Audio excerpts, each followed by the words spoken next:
Hi guys, just doing a review for Power Book 2, Season 2. I'm just trying to catch up right now, since I'm a bit behind, because I haven't really watched the show for like 3 weeks, but yeah, I'm just trying to catch up now.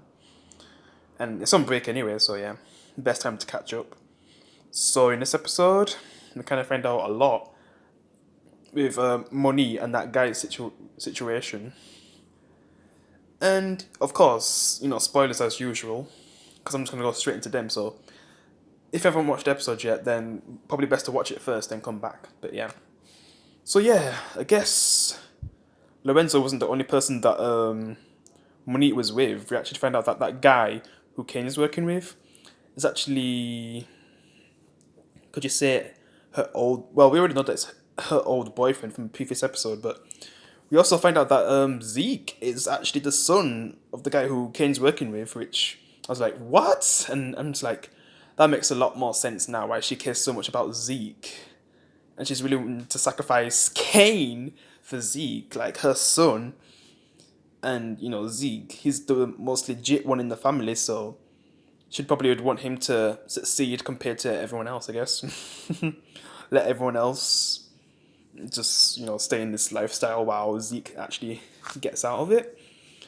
But yeah, by the end of the episode, I don't even know what's gonna happen with Zeke because he basically has to have an interview because, was it Drew? Basically, Zeke was getting stalked by someone, like some kind of reporter, and Drew, like, he brings out his ruthless side, back in this episode and just beats the guy up. And man, if was it Zeke who backed him off anyway?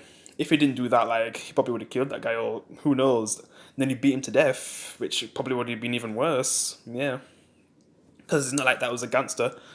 Like what was the called again? GTGs or something like that. Because he basically then he beat that guy to death. So yeah, doing that to a reporter, that's really bad. And he had to, and that's what kind of caused the interview situation. And yeah, Drew's probably the second most hated right now from the mother. The first is still Kane because this kind of situation all started because of him killing Marie or how the hell you say his name, and just how things just got mixed up in the wrong places and kind of got Zeke in this situation, I guess. And I guess on the other side, when it comes to the other teacher that's still alive, yeah, she's just trying to prove Zeke's innocence because she's still with Zeke, I think. Even though Mary J. Blige's character Monique just threatens her to find the real killer, and she probably doesn't want you know Monique doesn't want is it her name Paula anyway? But yeah, she just doesn't want her around her son. And at this point, is she doing this to help Zeke or just to protect her her life? Because Monique, like, she goes around killing people to help Zeke, and the situation with the money that they're trying to get together to pay for Method Man, the lawyer, because he can make all this go away if they pay him. Yeah. But yeah, things just all over the place in this episode for them. As for Tariq, yeah, things with his grandmother and his sister. Basically, the grandmother's just drinking a lot, and she sometimes takes out on the sister, so Tariq's just trying to get custody of her. Yeah, and he's going to do anything to make that happen. And I guess he gets with the girl from Everybody Hates Chris, like, they're fully together now, yeah. But then, like, she's in a situation where I guess Tate's brother is kind of investigating all the students, and she's kind of becoming like one of the prime suspects, or more like one of the prime people he's investigating on. Yeah, but then Paula kind of steps in and says to her that if she doesn't listen to him, that something bad could happen to her future. So she's given a watch, which is also like a bug, which when she's at 2 weeks, she kind of plants it. Well, yeah, because is that 2 weeks house anyway? But yeah, basically she plants it, and at the same time, Kane's kind of taking care of something to sort out the situation when Zeke's interview goes very badly, since he had to do an interview when Drew punched up that guy. Also, he's kind of with his boyfriend, and I guess he's finding out stuff about Drew's family. He's trying to get close with him, and he kind of spills some beans of what he did in the previous season, accidentally dropping Drew's name, and yeah, but I guess they're still together. Yeah, I wouldn't even know what happened to his character for a while now, but yeah, I guess they're still together, even though they have a little argument in this episode. But yeah, the biggest reveal of Zeke's dad being that guy who Kane's working for, I was like, damn, his dad's a crook. Damn. But yeah, I don't even know what Zeke would do if he found out about his dad and the way how he is. Damn, it's like that guy's dad should be Kane's dad or something, because they're a lot similar. Like, well, he's even worse than Kane with the things he's willing to do. Jesus.